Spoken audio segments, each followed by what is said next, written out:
What advice would you give to someone as the thing that helped to propel you the fastest? Was it mentorship, joining communities, hiring PR, bringing on a partner? What was the thing that changed the game? Well, I'll tell you the thing that doesn't, hiring PR. I personally believe that's a waste of money. Your customers are your single biggest PR and your social media. Get serious about that. And nobody's going to do it as well as you do. So that's number one. Number two, mentorship is great if you have a mentor that has the time to be engaged. Otherwise, mentorship can feel awesome in the beginning, and then you start to feel like you're chasing somebody. So I feel that the fastest things that have propelled me is, number one, joining communities. See, the mistake that we always make is we think that our competitors are against us. There is so much success and opportunity to go around. The very people that you think you're competing with should be your closest allies because you can learn from them. And if you're worried about the people that are in your kind of business around you, get into an online community with other entrepreneurs. Because when you're in a community, you share back and forth. It's not a one-way situation that a mentor can be. You need to be with other people that day in and day out are running a small retail business or running the kind of business that you're running, and learn from them. What you will learn from them is going to pay back dividends that I can't even put money on, because here's the thing. Your family has no idea what you're going through. Your friends have no idea what you're going through. They don't run the business. Yeah. But other people, even if they're running a retail business or a service business that's different than what you're offering, they freaking get it. That's why you're listening to this podcast, because we freaking get it. And so the more you're around those communities, the better. Second thing, bringing on a partner. This is a minefield because we think a partner will solve all our problems. Let me tell you something. The wrong partner will create more problems. And you want to tread very carefully in this area because we way too quickly turn over authority to someone else and give people a stake in something that we've built because we're overwhelmed and because we have not taken the time to truly problem solve where the pain points are in the business. And so do not make the mistake of thinking that a partner is going to solve all your problems. The right partner will, but I say this because in building my business over the last 10 years, I had a partner who was fantastic, and then that partner was really horrible. And that partner was also not happy and knew that it was not a good fit. I would recommend that you try to grow and you hire in expertise. And what ends up happening is that the right person, as you are hiring an expertise, will start to appear and act like a partner. Now, that's for an existing business. If you're starting a business, it's great to start with a partner because then it's not as lonely. But if you have an existing business and you think a partner is going to solve all your problems, you're wrong. I would hire an expertise, and then if the person is partnership material, based on how they're operating in the role, that will become evident. Yeah, great stuff. Tasha says, as a business owner for a few years now, I've continued my day job to provide for my family and let the business income balance. It has now been 3 years, and I believe I'm ready to run my business full time. But when do you truly know when it's time to take that leap of faith, and how do you justify the pros and cons? So there's a huge difference between taking a leap of faith and making a decision to step in a business. I'm going to say that again. There is a huge difference between taking a leap of faith and making a decision to step into a business. One of those is just like, let's go. Okay, I'm tired of doing both. The other is a calculated risk where you have looked at cash flow, you understand your budget and the income that you need in order to pay your bills. You have cut back on your spending in order to give yourself a bigger runway. That is a calculated risk. And that is the definition of stepping into a business, that you've actually looked at the numbers, you understand the runway that you have, and that you are comfortable tolerating the risk. And the reason why this is important is because too many people make the leap instead of making the decision. And when you make the leap too soon, you put unnecessary pressure on your business. And when you start to feel the pressure financially, you are not going to perform well as a business owner. And I pulled some research on this because I think this is really important, because I do want to acknowledge you, Tasha, for keeping your day job while you let the business income balance. That is a crazy smart decision, and it's supported by the research. So I'm going to read here that entrepreneurs who keep their day jobs are more successful. A robust study of entrepreneurs from researchers at University of Wisconsin-Madison found that those who kept their day jobs, at least at first, were 33% less likely to fail in their new venture.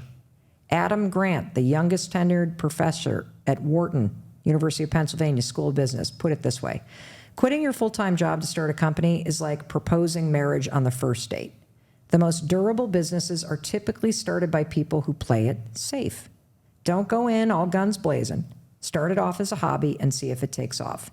That's exactly what you've done, Tasha. You're now 3 years into this. It is not a hobby. It is taking off. The business income has balanced, that you are making a calculated decision based on the research, 33% less likely to fail. So you're a genius. Good stuff. Laura, who's an entrepreneur in Kansas City, asks, wellness and self-care are all over the place. As a driven entrepreneur, I have a hard time believing in anything but hard work and hitting goals. And that's just so I can grow my business. That said, I'm tired and feel signs of burning out from time to time. What self-care should I invest in? I don't have time for trips to the spa, let alone a vacation. So I need you to hear me loud and clear. Wellness and self-care is a business strategy. This is so important because entrepreneurs in particular are horrible at life balance. And, I shouldn't even use that word life balance, because there is really no balance. Like, you're always going to be working because no one's going to care as much as about your business as you. But here's what I want you to understand. And this was a huge wake-up call for me. When you are constantly burning the candle at all ends, you're frying your nervous system. There is research from Dr. Judith Willis out of UCLA who studies the connection between a stressed out nervous system and brain functioning.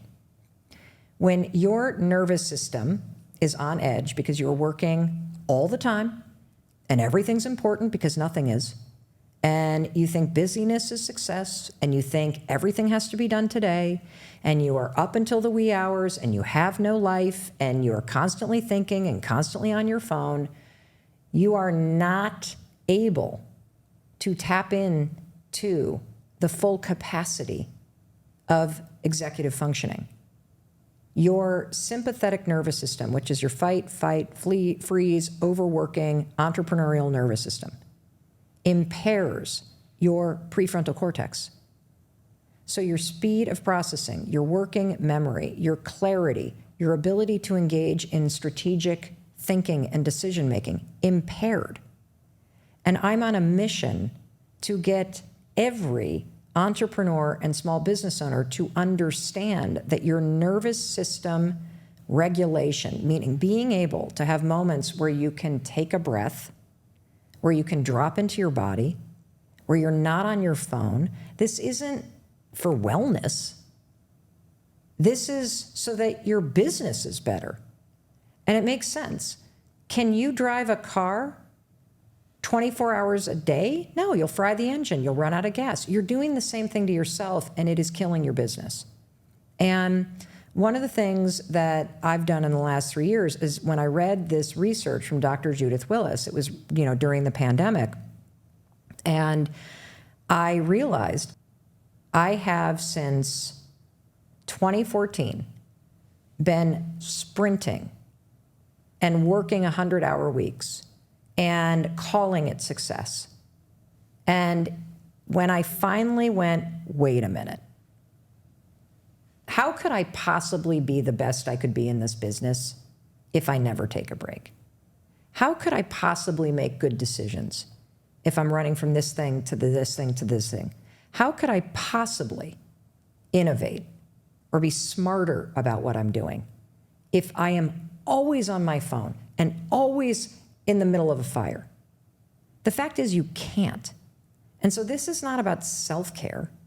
This is about ritualizing in your daily routine the ability to take a pause, to step away, so that your freaking brain can help you. Because you're not helping your brain if you're operating like this. And the other thing that I can't stand is that we've sort of romanced this hustle culture, which might work for single guys, but it does not work for anybody with a family. It does not work for people that are taking care of kids. It does not work for most women. And if you're working all the time, you're not working smart. And so here's what I would say. Here's some things that I think you need to do. And this is not about a spa. It's not about a vacation. But if you think taking a vacation is a problem, that's a problem, because you do need to step away. The research is also very clear that you'll come up with your best ideas when you are away from your business. You will come up with your best ideas when you're taking a bath. You'll come up with your best ideas when you're outside taking a walk without your phone or without listening to anything in your ears. And so here's some simple things that I do that I see as not only self-care and wellness and for my health, but I see this as essential pieces of my business. So I wake up when the alarm rings and I roll out of bed. The phone is not near me.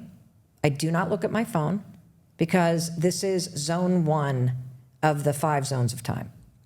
I make my bed. I always make my bed first thing in the morning because there's this momentum to just having it done.